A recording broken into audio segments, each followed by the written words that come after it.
Welcome back.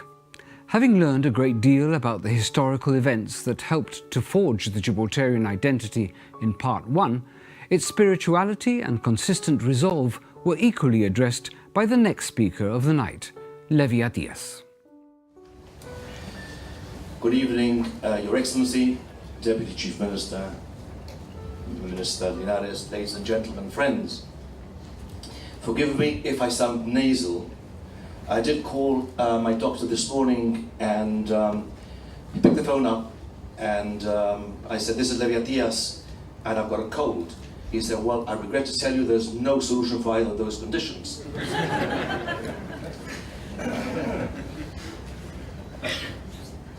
My topic for this evening is perhaps slightly, it's just personal, obviously. I'm a Jew. My father is a Jew. My mother is a Jewess. My 4 grandparents, Jews, lie buried in the Gibraltar North Front Hebrew Cemetery. My family arrived on these shores post-1704. Their migrant life was the migrant life of the wandering Jew, fleeing, fatigued, fearful, surrendered to the ferocity of fate, but fervently Jewish. They were not fickle to their faith. A singular sense of hope and an indelible, instinctive trust in God sustained them in a sea of harassment, recurrent menace, and shattered lives wherever they went. It is said that Jews may be short on geography, but by heck, we have a lot of history. By the time my ancestors came to Gibraltar, Jews and expulsions were synonymous. Those who were fortunate to escape ruthless pogroms moved on, hoping for a change in fortune somewhere elsewhere. My family did what Jews always did. They clung to hope and cemented their faith, expectant of a less ashen future on these shores. On these shores, while preserving their Judaism, they assimilated into a nascent Gibraltarian identity in infancy, which shaped migrants to this land from a wide medley of backgrounds, forging us into a nation. In 1704, a force of Anglo-Dutch fleet attacked and occupied Gibraltar. The nearby ports of northern Morocco proved a godsend, as provisions to supply the Gibraltar garrison came from Morocco. Much of the commerce in Tetuan was handled by Jews. Many were Spanish speakers whose forefathers had settled in northern Morocco following their expulsion from Spain in 1492. Until 1713, Gibraltar remained de jure part of Spain, and any Jew found on Spanish soil exposed himself to the tormenting torture of the Spanish Inquisition. So Jews came to these shores with trepidation, as did my family.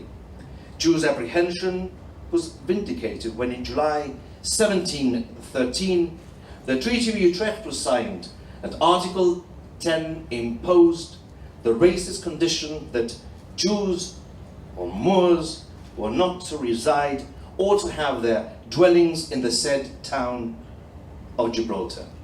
While welcoming Jewish traders for selfish reasons, British commanders honored the racist clause of Utrecht. On the 28th November 1713, Lord Lexington, the British ambassador to Madrid, wrote to Colonel Congreve, governor of Gibraltar, asking him to throw away from Gibraltar, evict from Gibraltar all Jews and all Moors. The repeated threat of expulsion shadowed Jews and Moors with indecent frequency. Despite Utrecht, by 1725, Jews numbered 137, comprising 12% of the total population. In that year, Colonel King, who replaced Hargraves, reminded the British government that Jews were in Gibraltar in breach of Utrecht, and he sought the expulsion of Jews from Gibraltar. Despite Utrecht, by 1753, Jews numbered 572, comprising 32% of the civilian population. Despite Utrecht, in 1791, the governor appointed Aaron Cardoso, a Jew, to be a civilian advisor on police matters and also to act as representative of the Hebrew inhabitants. Because of Utrecht, in 1849, Governor Gardiner, with an instinct for generating animosity, insisted that he would have his way, and he wished to expel all Jews from Gibraltar. However, Gardiner left, Jews remained. Despite Utrecht, by the early 19th century, Jews had consolidated an extensive harvest of community institutions locally. We grew deep roots in our new homeland. A solid fluorescence of relations between communities ensued, evolved and expanded, assimilating immigrants into the Gibraltarian identity with particular Gibraltarian values. Despite Utrecht, the contribution of the Jewish community to Gibraltar's development has been vibrant and broad. In 2001, would have been 2001 thereabouts, we had the brilliant idea of joint sovereignty. And I was very, very involved in those days with the Voice of Gibraltar group. And we traveled extensively. We were in London, we were in different places, fighting for Gibraltar's rights. We ended up in Madrid, where Jack Straw was meeting with Senor Piqué. And there was a whole cluster of Gibraltarians, waving our flags and so forth. And we were invited, 3 of us were invited to meet Jack Straw. And I remember Peter Haynes sitting in a corner, quite quiet. I don't think he was very popular, then or now. Jack Straw then said that he regretted to tell us that Gibraltar's future was conditioned and curtailed by the Treaty of Utrecht. As it so happened that the 3 of us were selected by the Gibraltarian demonstrators who went to meet Jack Straw were Jews. And we told him that he should start by trying to remove the Jews from Gibraltar. Because the 3 of us were Jews, proud Gibraltarians, and that forms part of the Treaty of Utrecht. Dialogue is cooperative, constructive conversation between people of different cultures. It is dependent on education, education, education, while ignorance, ignorance, ignorance provides the perfect breeding soil for baseless hatred.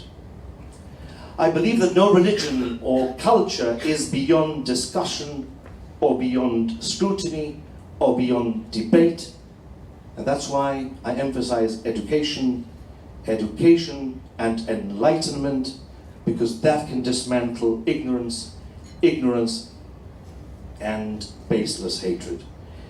Despite Utrecht, I learned in this unique little big Gibraltar that God's voice speaks to me not only in the holy books and in eternal, timeless wisdom, but in the facial creases lining every human I commune with.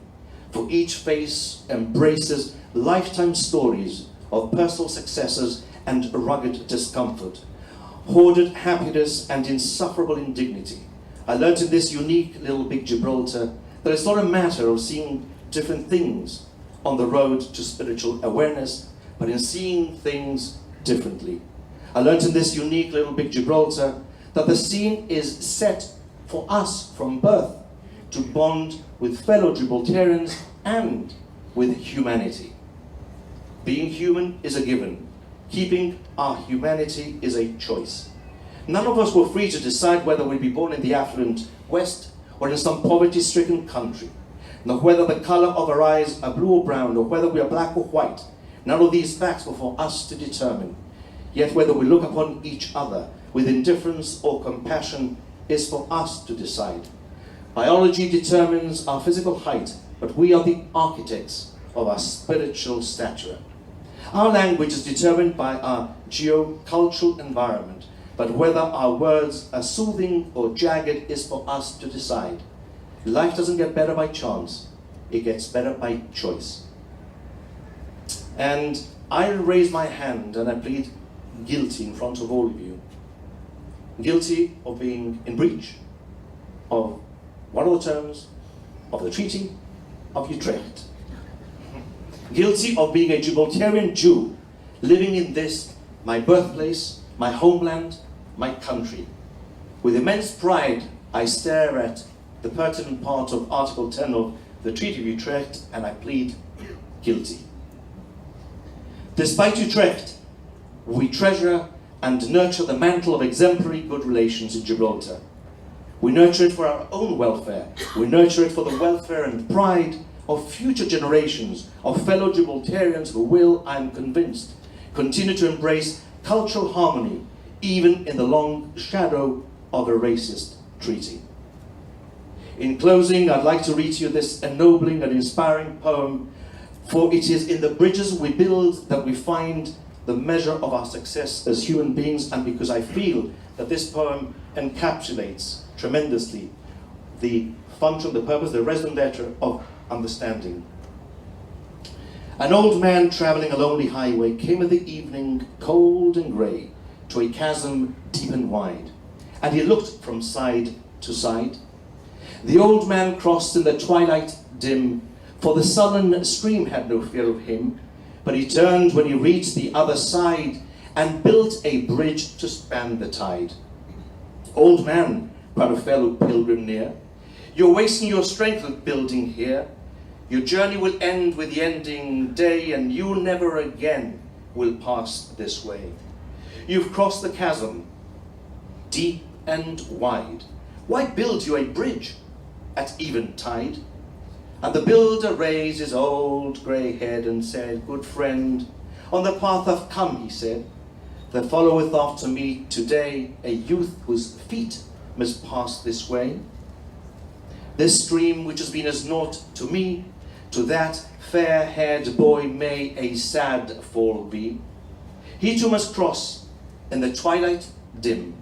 Good friend, I'm building this bridge for him. Thank you.